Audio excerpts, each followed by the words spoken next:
this morning. I am Lisa and I will be going over tapping in part 3 with you today. So, welcome along if it's the first time joining us. I hope you enjoy today. This is a 6-part series webinar and we run 3 a week, and today we are up to number 3. So welcome, grab a pen and paper, grab a cup of coffee, something to eat, and let's get started. Okay, so first off we'll just do an acknowledgement of country. 30-foot drop acknowledges the traditional owners throughout Australia and recognises their continuing connection to land, waters and the community. We pay our respects to the Indigenous people, to their cultures and their beliefs, and to both elders past and present. Let's look into and talk about 30-foot drop funding. 30-foot drop would like to acknowledge the Department of Communities Disability Services for funding this and many other initiatives. Without their support, so many projects such as Two Wise Monkeys wouldn't see the light of day and would be so much more poorer for it as a community. So we're so grateful. This workshop is part of a Realities and Advantages of an Access and Inclusion grant awarded to 30-foot drop, as also part of an Information, Linkages and Capacity Building grant for 2018 and 2019.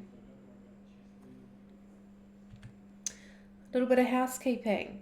Unfortunately, we do not have all the resources to monitor all of our live streams. So, if you do have any questions that you want to ask me or ask any of the team, please head to the link which is just below this video, www.30footdrop.com.au/live. In that you will see our website and there's a little yellow box which says live in it. Click on that and you can chat with us. We'll be covering a lot of information in a short period of time, so we ask attendees if they could please try and minimise any distractions. I know at the current time it's pretty hard to do that because, you know, some people are homeschooling and all of that sort of stuff. But yeah, just putting it out there so that we can try and minimize any distractions that you might have. As well, if you are going to talk about 30-foot drop or any of the Two Wise Monkeys workshops, please share our information, tag us in your information, because the more that we can get our messages out there, the better everyone is going to be and the more changes will be made. We'll also be recording the sessions, so if you did want to go over it again or rewind it or watch it again, you can once I've hit the end button, and then once it's finished it all goes live to our Facebook page. Well, it's live now on our Facebook page, so you can view it on our website, which is the link below, Facebook or YouTube. So you'll be watching it out of one of those 3 platforms, but the only platform that we can chat to you on is our website, which is the link below. Oh, sorry. Just 1 minute, my iPad's decided to close. Just open it again. Here we are. Okay, so where am I up to? Okay, we'll be referencing a lot of information in a short period of time, so with the information that I'm talking about, everything that I speak about is available on our website. So if you feel like you need to go into more detail on anything we speak about on any of the webinars, just head over to our website and look at resources and you can find all the information that you need, a lot more in depth, and all the studies and researches that have been done around what we talk about are all on there. And as well, if you know anyone that you think will benefit from our webinars, please let them know, share our information with them. I run the webinar this morning at 11 o'clock, and then there's another one at 6 p.m. tonight, and the same with Wednesday and Thursday. So there's 2 a day of the same webinar.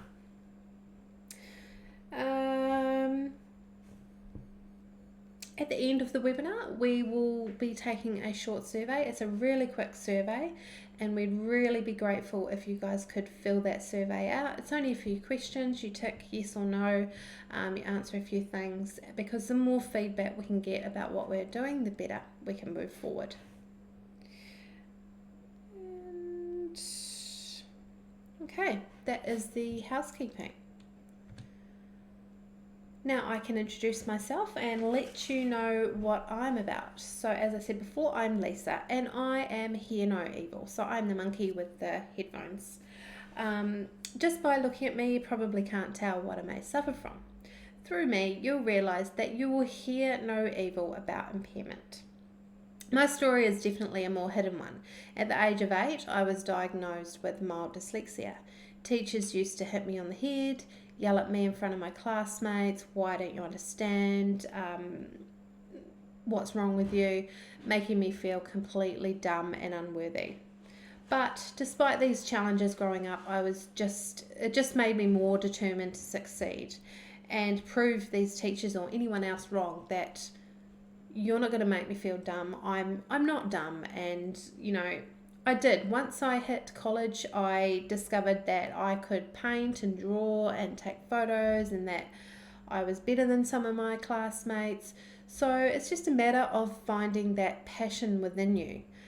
It doesn't matter that you're not an amazing mathematician or speller to get ahead in life or to succeed or feel good about yourself. So if you know anyone that does struggle with learning disabilities or anything like that, just help them to find their passion. There will be something that they're really good at. And, I believe in everything in life is meant to be. And it was meant to be that I was supposed to be doing creative stuff. So with my creative stuff, I have a diploma in the arts field, one in museum grade framing, where I've travelled all around the world, looked after museum grade artworks, framed them. I've had exhibitions of my own and sold many pieces of artwork, and I currently have a photography business.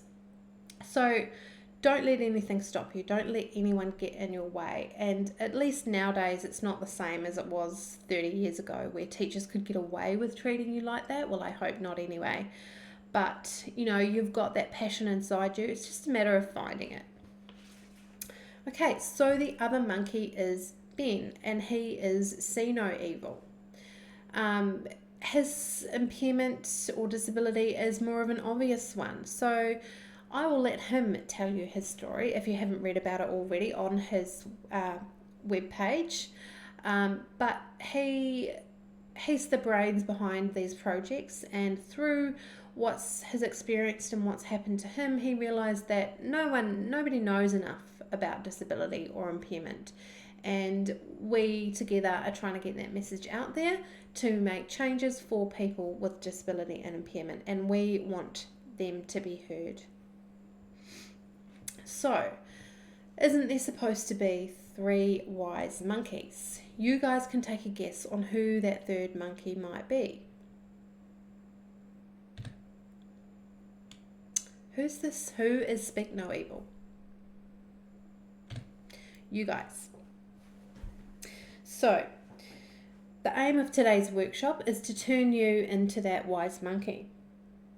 And you'll begin on a journey of realizing, impairment or not, we are all human and deserve to be acknowledged and treated fairly, and just the same as anyone else.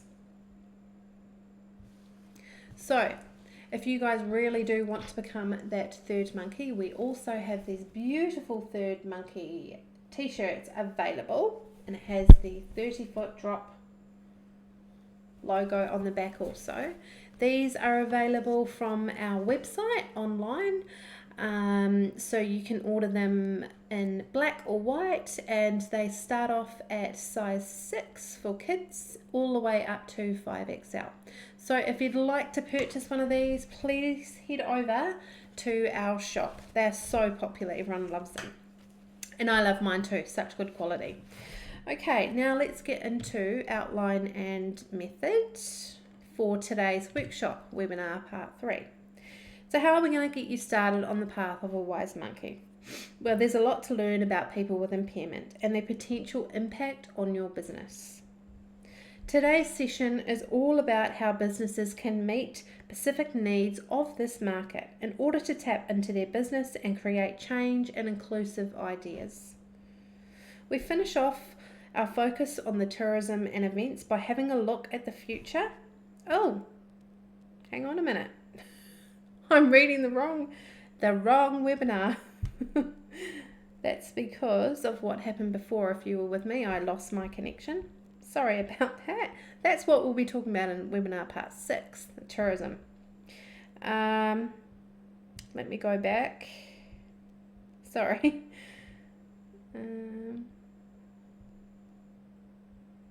So today we are going to examine the size of the market segment and what people with impairment represent, explaining who they are and their potential impact on your customer base.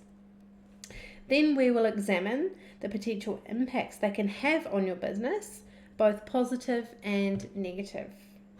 After covering all the good stuff, we will do an open forum, which is what we do every webinar, where you can ask questions. But feel free to, if you do have any questions along the way, to send me any questions.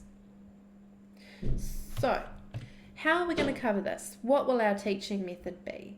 The answer is a fun and open, honest discussion. If we can't be open and honest about disability and impairment and what's really going on, then changes can't be made. So the more honest we can all be about these particular subjects, the better the world can be. You'll notice on the slides there's very little written content, and that is so that we can all understand the content, take it in easily. There's not too much information on there where you're trying to read the screen and keep up. We want it to be easy for people, all sorts of people with impairment, people with disability, people with vision impairments, people with hearing impairments. Everything is made easy for you guys. And also we think it looks really great. If you did have a hearing impairment, there's a new thing on Facebook. So if you're watching through your phone or your computer, just turn down the volume if you find it hard to hear, and it should come up with subtitles, which is amazing and we love it. But realize it only works when the volume is down. Okay, let's go through terminology review. These are some terminologies that we will be going over, because most of the time a lot of people get these words mixed up or think it's the same sort of thing. So, to reduce confusion and ensure understanding, I want to review the terminology that we will be using in our sessions. The difference between disability and impairment is our first lot. An impairment is an injury, illness, or congenital condition that causes or is likely to cause a loss or difference of physiological and psychological function. In short, your impairment is your medical diagnosis. My medical diagnosis would be mild dyslexia. A disability, on the other hand, is a loss or limitation of opportunities to take part in society on an equal level with others due to social and environmental barriers. It is, as the word implies, something that makes you unable to access or participate in something. So for me, someone with mild dyslexia, something that would disable me would be too much wording, too much complex information, stylized script, can sometimes make it hard for people with dyslexia to understand, which makes it hard for them to get the right information that they need to use your business or service. This is especially important because some people's impairments or disabilities are hidden. So potentially, if you do have a website or your marketing or your signage out the front is too complicated, you could be losing these people as part of your business. I know that if I'm finding it all too much, there's too much information, it's too complicated, I'll just step away. And that could be happening within your business if you've got information on your websites or your advertising that's just too much information, too complex. So definitely something to think about for you business owners. So hopefully that makes sense. Now the next one is the difference between access and inclusion, which is often referred to once again as the same thing. Access refers to the removal or reduction of barriers, physical and attitudinal, to participate in activities and functions of a community. At its core, access focuses a lot on the physical world around us and is easily assessed with a checklist. So if you own a cafe or something like that, and there's a few little stairs or there's a ramp to get up to your cafe, then you need to think, is that accessible for someone with a limited mobility? Now, it probably isn't. So what you will need to do is you'll need to just go around your business, whether it is a cafe or a shop or something else like that.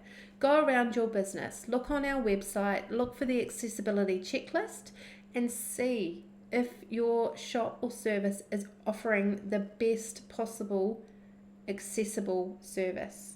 So can all these people use your business? Can they get in the door? Can they read your signage? Can they access the premises or access things within your premises easily enough? So if you want to do that checklist, please head over to our website, which is the link just below this video. And we have an accessible checklist that you can look at. Next, we will be talking about inclusion, and I think this is so important, just as important as the other ones.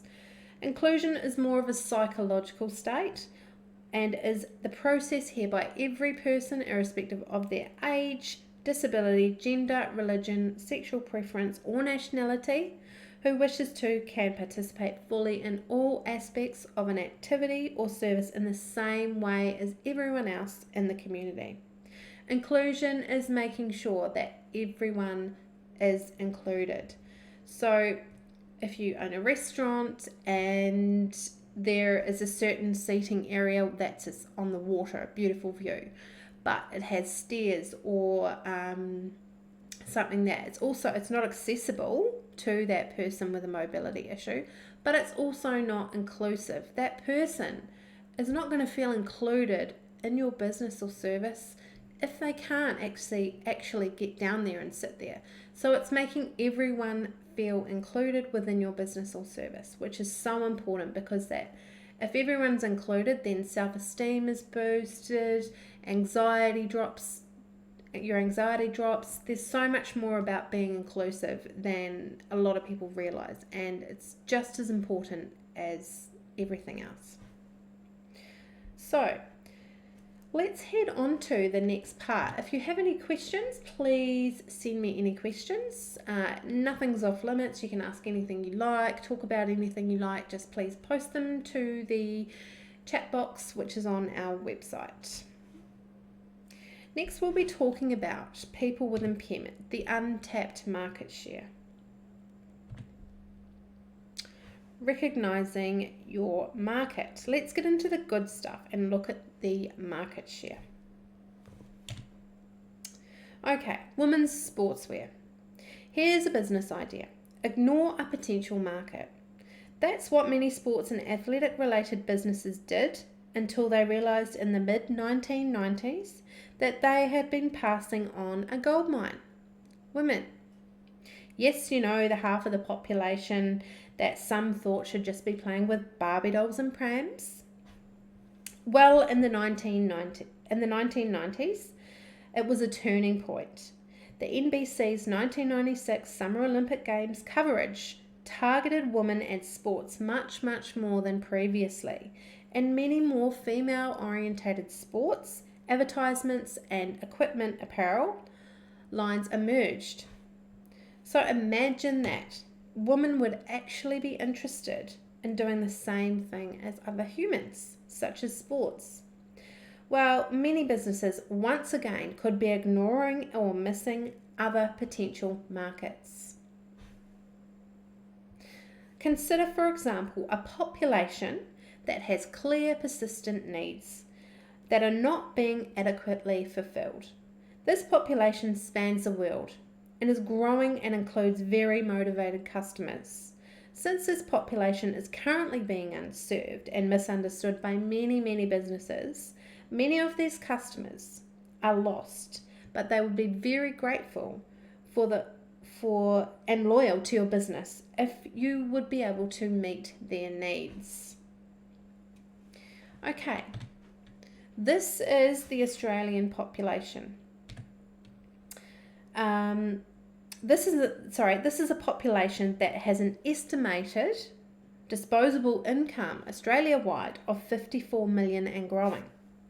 Also consider how margins are always tight, and finding a new and neglected population can always boost your business. So what is this population? Here is the 100% of Australians' population. And Ben assures me that he's counted 100 men, and feel free to count it if you like. So let's look at the percentage of people with severe impairments. There are approximately 5% of Australian population living with a severe or profound impairment. These are people who require assistance or have difficulty with mobility, communication, or self-care. So that's 5%. Now let's add to that 5% another 4%. So add the 5% to the 4%, you now have 9% of primary carers. These are unpaid primary carers of people with an impairment or disability. You now have a minimum of 9% of the population potentially now missing out on products and services. That's a fair share, and it doesn't even include the families and friends who accompany this 9% on holidays or trips, which is really crazy. You may ask, if it is such a big market share, then surely they are already being served. Aren't there items and services events such as Paralympic Games for every 4 years for people with disability and impairment? Yes, there are some. But it's a bit like saying to women who wanted to play sports in the 1970s, yeah, but don't you have hopscotch? While some businesses do seem to understand the market of people with disabilities, many do not, and that is why we are here today. Minimum market share. Let's go back. Okay. Deloitte and the Australian Human Rights Commission released a report in February 2017 called the Missing Out Report, and I highly recommend that you guys read it. It's quite mind-blowing, the report, and it's quite sad as well, but it's important that we all read these things because otherwise we wouldn't know. So the business case for customer diversity. This is what the Missing Out Report was about, the business case for customer diversity. And in it, they presented their research findings about the missed opportunities that occur when businesses do not extend their values of fairness, equality, and respect to the diverse customers. This research covered the diversity areas of gender equality, marriage equality, people with impairments, age, cultural diversity, and practicing a noticeable faith. It is well worth reading, like I said, and can be found in our digital resource library. And yeah, the stats just are shocking. Okay, let's look into the graphs from the Missing Out Report so that you can see the percentages and how people are affected.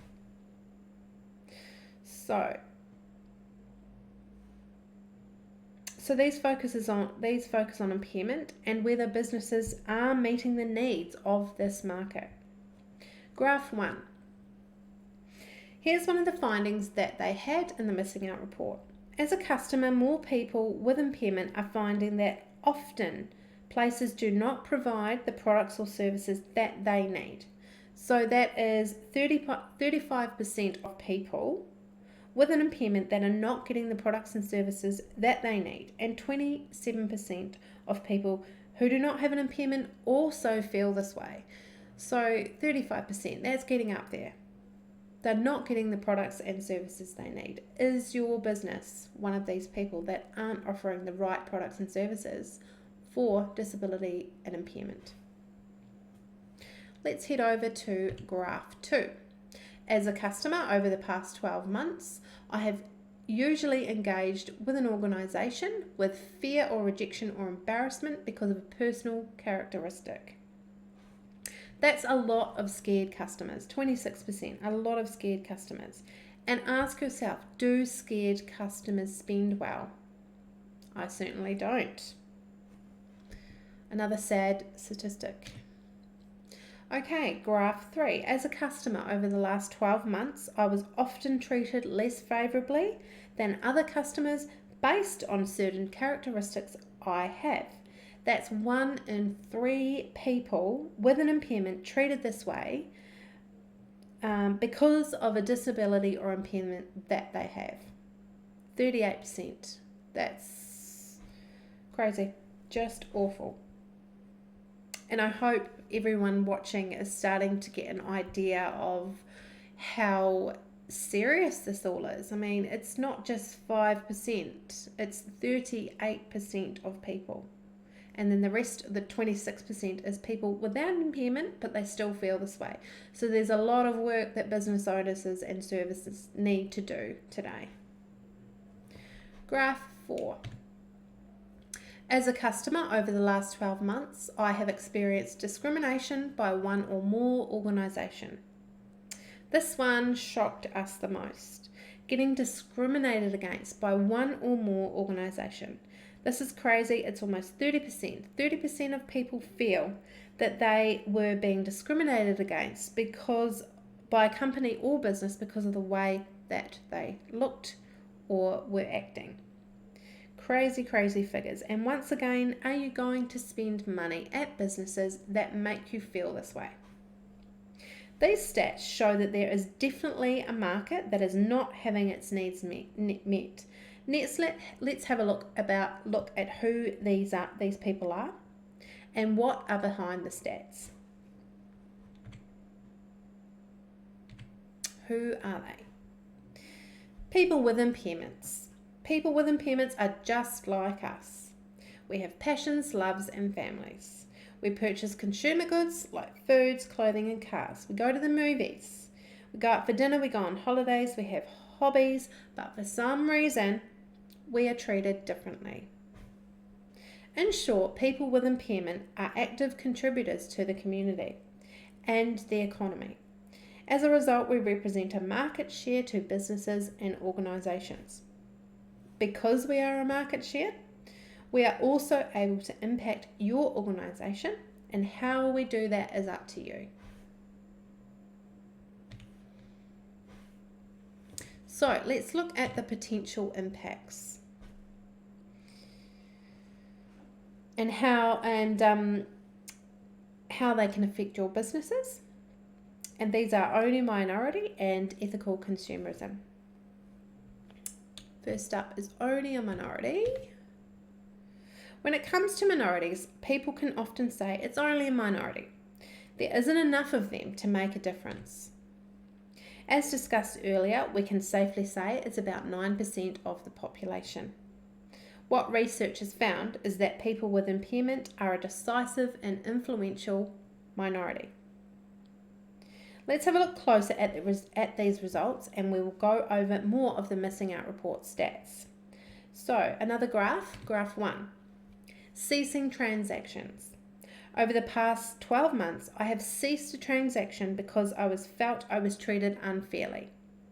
As we all know, purchasing power is in the hands of the customers, and when people do not get what they want, either in terms of product or service, they are going to cease a transaction. So that's 29% of people with an impairment ceasing a transaction, all because they're not treated fairly and equally, or they've been discriminated against. In the missing out report, they examine this closely and add other factors into it, like respect and fairness. Graph 2. This result in The result in this report show that 1 in 5 customers without an impairment will cease a transaction. This jumps to 1 in 3 for people with an impairment that are not treated with fairness and respect, showing that a negative experience is more likely to drive a customer with impairment away. Not surprising.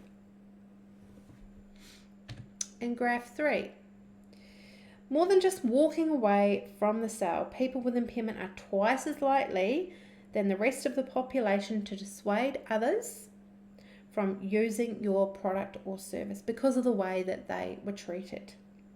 Twice as likely. So basically, if your company is not treating people with disability and impairment fairly, then there's a good chance that your business is being affected.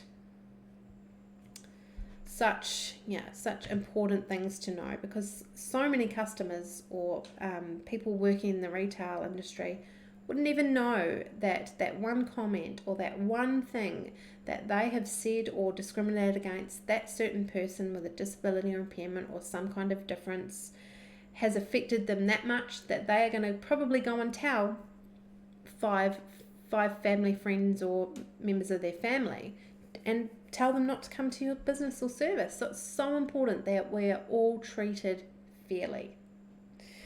Next, the negative effects. I have been asked in the past if supporting diversity in businesses can have an adverse effect. Can it drive the current customers away? The Missing Out report found that 12% of people are negatively affected by this, but 58% were positively affected and the other 30% weren't worried. Yes, you may lose that 12% of customers, but you will gain so much more by being more inclusive and treating people with respect and fairness, and that branches out into the community. If you've created a good business and service that is open, inclusive and accessible, then you're open to 100% of the population, not just certain groups of people. You want to be inclusive for every single human being. So this result was not just impairment specific, but includes other minorities that can be quite decisive.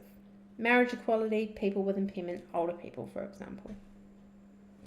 So those are the graphs, and the key findings are customers with an impairment are 3 times more likely to avoid an organisation and twice as likely to dissuade others from using an organisation because of the way they were negatively treated. There is a good chance that if your business isn't accessible or inclusive, like I said before, you're probably already being impacted and lost those customers. Now we have covered the negative effects of this. Now let's have a look at some of the positive effects for people with disability and impairment. These are looking at ethical consumerism. So what is ethical consumerism? Ethical consumerism is a form of political activism based on ideas that purchasers and markets consume not only goods, but also implicitly embrace the process used to produce them, by choosing certain products over others, or even whether to choose them at all. Consumers can embrace or reject things for particular environmental and labor Consumers can embrace or reject particular environmental and labor practices and make other valuable claims based on the ethical values that they hold. Exercising choice in this way creates incentives for producers to make production practices which conform with their consumers' values. Successful campaigns waged by ethical consumer movements have popularized dolphin-free tuna, foods that are free from GMOs, sweatshop-free clothing, fair trade coffee, cosmetic products free from animal testing, and conflict-free diamonds. So if you have a certain, say you're against animal testing, which a lot of people are, you're not going to go and buy a product that has been animal tested if you're against it. So we as customers are choosing what we're going to embrace, and then the products or services are meeting our needs for those. So there's so many products nowadays that don't do animal testing, and that's because we as customers have pushed for that. So that is what ethical consumerism is all about. Okay, so applying to impairment. So how can ethical consumerism be connected with people with an impairment?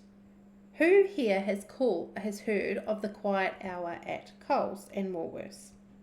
For those that haven't, let me explain it to you. Some impairments can make people hyper aware of their surroundings, making activities such as going to the supermarket very challenging. At Coles and Woolworths, every Tuesday between 10:30 and 11:30, the store lighting is dimmed by 50%, the radio is switched off, register and scanners are turned down, trolley collection is stopped, and roll cages are moved from the shop floor. PA announcements are stopped in case of an emergency. Free fruit is offered to customers, and additional team members are available for support. This is an amazing initiative and makes a great difference to many people. This has also increased the ethical reputation of both businesses.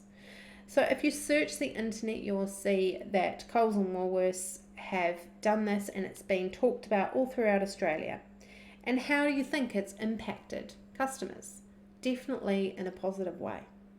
So I know at the moment there's been a lot of changes with Woolworths and Coles, but they also, with the virus going around, they also made a few changes so that the elderly and the disabled could go into Coles and Woolworths at certain times. So that's a very similar thing, and it's made those people feel more included. And we here at Two Wise Monkeys would love to see that happen more often. I do think that 7 a.m. was probably a bit early for people with disability and impairment. So if they were to do it again, I would say that a later time would be easier. But it's amazing that they are starting to think about these things, and it's going to make a lot of people happier to know that there's a certain little time slot that they can go in to the shop and get what they need without being bombarded by so many people. And even people that have the anxiety issues with too many people around them, how is that going to feel for them? Because most people want to get out of their house and do their own shopping and stuff, but if they're put off by the amount of people or the way that they're treated, then they're not going to go anywhere. And we all deserve to go and do what we want to do out in the community, and it's up to us and businesses and services to make that happen. We all need to be more accessible and more inclusive in our businesses and services, and that is what we are here to do today.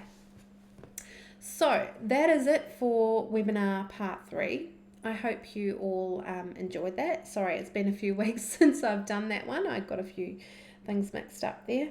But I am doing it again tonight at 6 p.m. So if you did want to watch it again, or you know anyone that you think could benefit from the webinar, let them know about tonight. You also have the choice of watching this again once I hit the end button, but for now we will do a chat session. So if you have any questions for me, please head over to the chat box on our website. Follow this link below, www.30footdrop.com.au/live. If you do have to go, I ask you guys to fill out the survey. It is on our website, and there's only about 5 questions. The more feedback we can get for our workshops, the better, and the more we can move on with making positive changes. So I'm going to hit the question button for 3 to 5 minutes and wait here for any questions. But if you do have to go, please look after yourself, take care, try and do some mindfulness meditations if you're struggling with your mental health, or reach out and ask people for help. If you need help, don't take it all on board yourself. There are so many people out there willing to help you. And that's even going to the supermarket for you. So many people are coming together, and changes are definitely being made because of this virus, and it's great to see. And let's all hope and pray that a better future is on the way for everyone, and that is definitely including people with disability and impairment. Okay, let's head over to questions. Whoever has to go, I will see you another day. See you soon, everyone else.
Welcome back. So, no questions today, which is totally fine. I hope you enjoyed today. And if you do have any questions or you think of something along the way, please message us over Facebook, YouTube, or our website. And if you're still with me now and you haven't done the survey, please head over to our survey, which is the link below this video. I look forward to seeing you guys tomorrow or tonight. So tomorrow we will be doing webinar part 4, and tonight I will be redoing this again. If you know anyone that you think would like to join in tonight, please let them know and share it all around, because the more people we can get our messages out to, the more changes we can make to our community and our world. Okay, thank you so much. See you later.